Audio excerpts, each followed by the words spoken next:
नालंदा विश्वविद्यालय की गौरव गाथा और उसके पुनर्जन्म पर आधारित एक छोटी कहानी। ज्ञान की मशाल, नालंदा की अमर गाथा। मगध की पहाड़ियों के बीच बसा नालंदा केवल पत्थरों की इमारत नहीं, बल्कि प्राचीन भारत का वो मस्तक था जिससे पूरी दुनिया में ज्ञान का प्रकाश फैलता था। ये कहानी है उस समय की जब चीन से आया एक युवा यात्री हुएनसांग नालंदा के विशाल द्वारों पर पहुंचा था। ज्ञान का द्वार। जब हुएनसांग नालंदा पहुंचा तो वो चकित रह गया। वहां के ऊंचे द्वार, सुंदर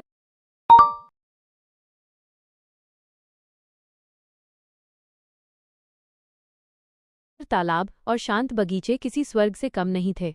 लेकिन वहां प्रवेश करना इतना आसान नहीं था। द्वार पर खड़ा द्वार पंडित हर आने वाले से कठिन सवाल पूछता था। केवल वही अंदर जा सकता था जो अपनी विद्वत्ता सिद्ध कर सके।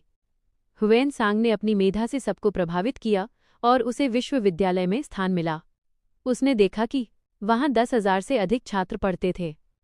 दुनिया भर के 2,000 शिक्षक उन्हें शिक्षा देते थे। धर्मगंज नामक एक विशाल पुस्तकालय था जिसकी 9 मंजिला इमारतें रत्नों का सागर कहलाती थीं। विनाश की वह काली रात। वक्त बदला और शांति के इस मंदिर पर आक्रमण के बादल मंडराने लगे। 12वीं सदी के अंत में आक्रमणकारी बख्तियार खिलजी ने नालंदा को घेर लिया। उसे जलन थी कि भारत का ज्ञान उसके हकीमों से बढ़कर है। उसने नालंदा की महान लाइब्रेरी में आग लगा दी।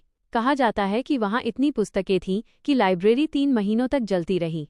हजारों भिक्षु और विद्वान मारे गए और ज्ञान का वो सूरज धीरे धीरे अस्त हो गया।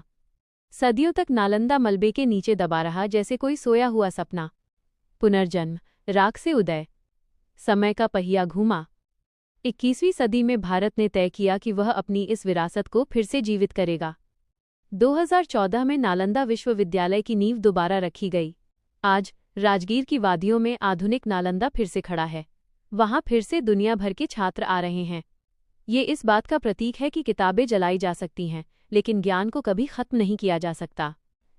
नालंदा सिर्फ एक नाम नहीं है, ये एक मंत्र है जो हमें याद दिलाता है कि शिक्षा ही दुनिया का सबसे बड़ा धन है।